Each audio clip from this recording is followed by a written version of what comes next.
इन साथियों, स्वागत है आप सभी को आपके अपने परिवार ऑनलाइन निवेशी अकेडमी यूट्यूब चैनल पे। साथियों, आज की क्लास में देखेंगे बिहार डीएलएड एंट्रेंस एग्ज़ाम 2025 जो आप सभी का इस बार परीक्षा साथी 27 से जो आपका परीक्षा है। तो आज के सेशन आपके लिए बहुत ही ज़्यादा इम्पोर्टेंट रहने वाला है। जो भी आपके डीएलएड एंट्रेंस एग्ज़ाम में पिछले 5 से 6 वर्षों में जितने भी सवाल आपके जीके जीएस और हिंदी के इम्पोर्टेंट जो भी प्रश्न आपके पूछे गए हैं, उन्हीं सारे सवालों का निचोड़ संग्रह करेंगे छोटे से क्लास में। तो आज की क्लास आपके लिए बहुत ही ज़्यादा इम्पोर्टेंट रहने वाला है।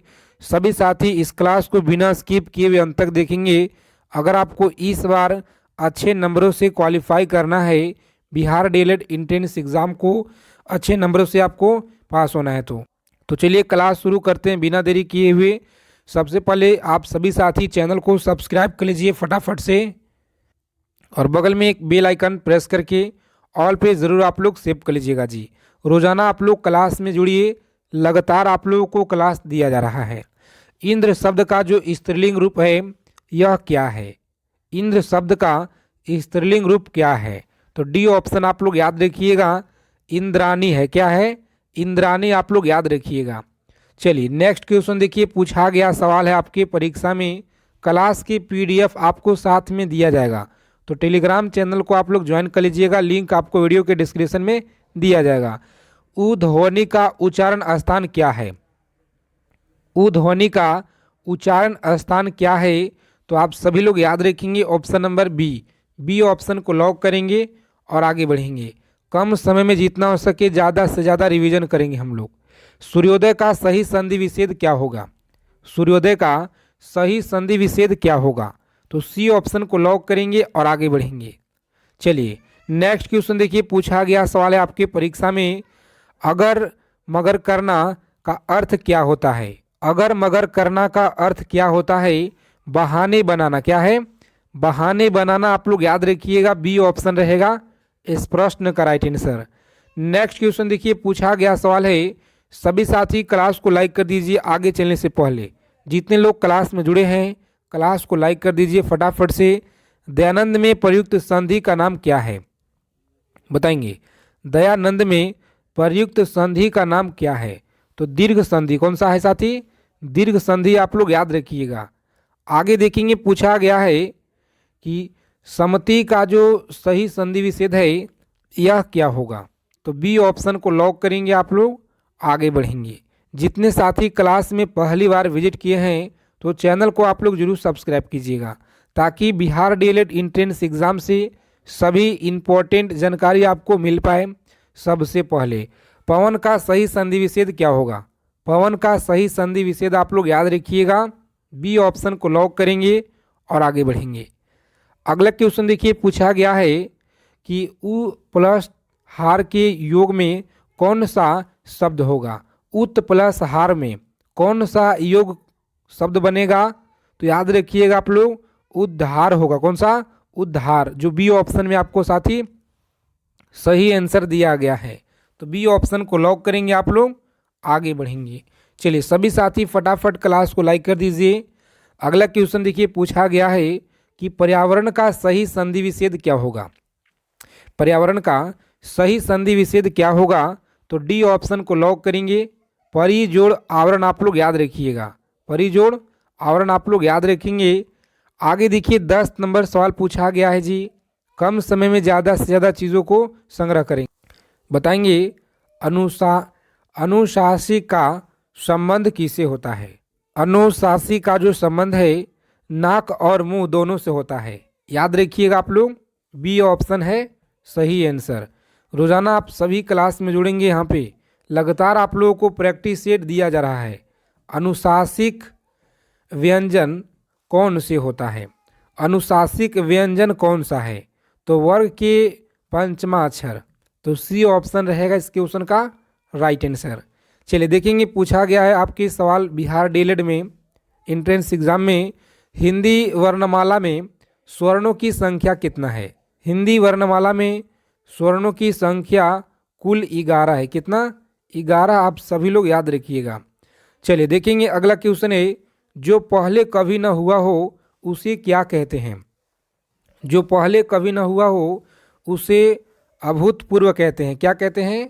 अभूतपूर्व। आप लोग याद रखिएगा। नेक्स्ट क्वेश्चन देखिए, पूछा गया सवाल है, जो कहा ना जा सके उसके लिए क्या होता है जी? बताइए।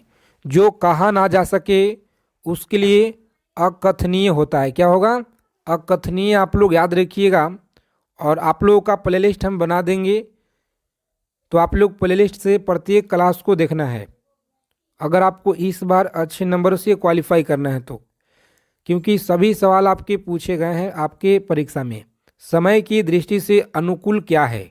समय की दृष्टि से अनुकूल समयानुकूल है। बी ऑप्शन को लॉक करेंगे आप लोग और आगे बढ़ेंगे। सभी साथी अपना अपना स्कोर बताइएगा कमेंट करके। जो सब कुछ जानता हो उसे क्या कहते हैं? जो सब कुछ जानता हो उसे सर्वज्ञ कहते हैं। सर्वज्ञ आप लोग याद रखिएगा, सही आंसर है जी। आगे देखेंगे, अगला प्रश्न है, जिसकी गर्दन सुंदर है उसे क्या कहते हैं? जिसकी गर्दन सुंदर है उसे क्या कहते हैं? तो सुग्रीव आप लोग याद रखिएगा, बी ऑप्शन है राइट आंसर।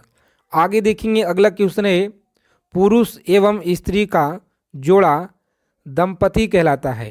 क्या कहलाता है? तो दंपति कहलाता है। बी ऑप्शन आप लोग याद रखिएगा। चलिए देखेंगे, अगला प्रश्न है कि कार्य को नए ढंग से करने की जो पद्धति है इसे क्या कहते हैं? कार्य को नए ढंग से करने की जो पद्धति है इसे क्या कहते हैं? तो डी ऑप्शन आप लोग याद रखेंगे, नवीकरणीय कहलाता है। क्या कहलाता है जी? नवीकरणीय। आप लोग याद रखिएगा। चलिए नेक्स्ट क्वेश्चन देखिए, पूछा गया है आपके एग्जाम में, सभी को याद रखना है। जंगल में लगने वाला आग को क्या कहते हैं? जंगल में लगने वाला आग को क्या कहते हैं? तो दवानल। दवानल आप लोग याद रखिएगा, ए ऑप्शन रहेगा इस क्वेश्चन का राइट आंसर। चलिए सभी साथी फटाफट से बताएंगे।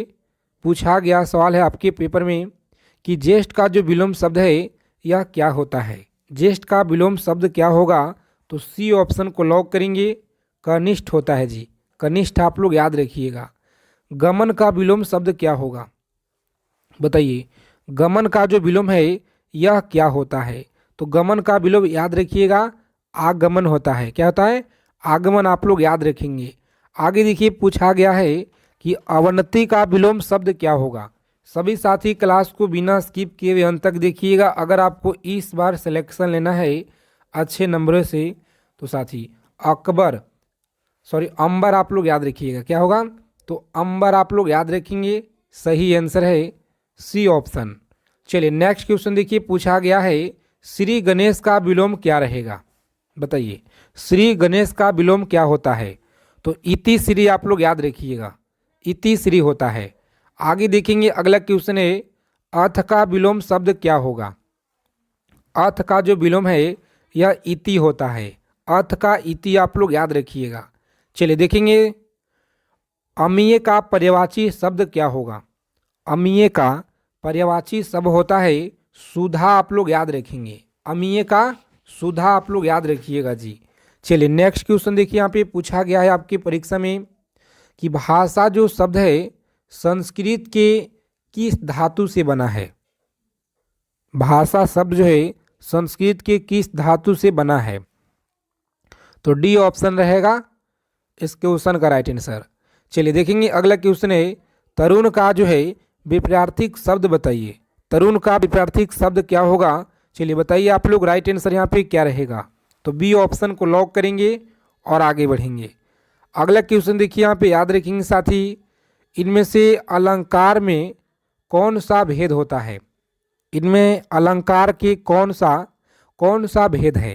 तो याद रखिएगा, शब्द अलंकार जो ऑप्शन नंबर बी में आपको दिया गया है साथी, राइट आंसर। चलिए रोजाना आप लोग क्लास में जुड़ेंगे, लगातार आप सभी को क्लास दिया जा रहा है। महात्मा में कौन सा समास है? महात्मा में कौन सा समास है? तो याद रखेंगे डी ऑप्शन, कर्मधारय समास है। कौन सा? कर्मधारय समास आप लोग याद रखिएगा। दिए गए शब्द के शुद्ध वर्तनी बताइए क्या होगा? तो शुद्ध वर्तनी आप लोग याद रखिएगा, सी ऑप्शन में राइट आंसर लिखा गया है। चलिए 32 नंबर प्रश्न देखिए, यहाँ पे याद रखेंगे आप लोग, इनमें से कौन सा शब्द है जो अशुद्ध लिखा गया है? कौन सा शब्द है जो अशुद्ध लिखा गया है? तो अशुद्ध बी ऑप्शन में आपको लिखा गया है। कलश सही लिखा गया है और रसायन है, कल्याण बिल्कुल सही है, लेकिन जो अशुद्ध लिखा गया है साथी बी ऑप्शन में, तो बी हमारा राइट आंसर हो जाएगा। देखिए आगे देखेंगे इनमें से कौन सा शब्द जो है शुद्ध है। शुद्ध आपको लिखा गया है प्राण, इस तरह से लिखा जाता है, डी ऑप्शन में सही आंसर दिया गया है। आगे देखेंगे अगला क्वेश्चन है। सभी साथी चैनल को सब्सक्राइब जरूर कर लीजिएगा और बगल में बेल आइकन प्रेस करके ऑल पे ज़रूर आप लोग सेव कर लेंगे। निम्न में से अल्प प्राण वर्ण कौन सा है?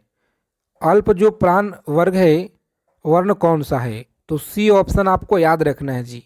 आगे देखेंगे अगला क्वेश्चन है। गिरीश में कौन सा संधि है? गिरीश में कौन सा संधि दिया गया है? तो बी ऑप्शन आप लोग याद रखिएगा, दीर्घ संधि है। कौन सा? दीर्घ संधि आप लोग याद रखिएगा। आगे देखेंगे अगला प्रश्न पूछा गया है 36 नंबर सवाल, अच्छे से आपको याद रखना है, आपके परीक्षा में यहीं से मिलेंगे साथी देखने को।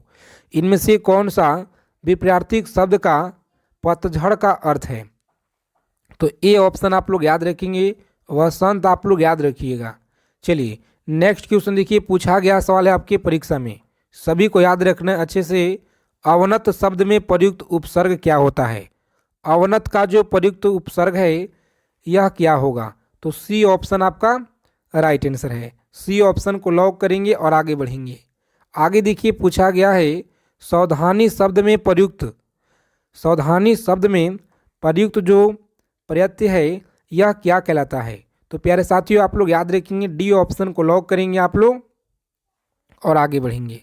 चलिए देखिए अगला क्वेश्चन पूछा गया है कि शुद्ध वर्तनी का चयन कीजिए। शुद्ध वर्तनी आपको बताना है कौन सा होगा।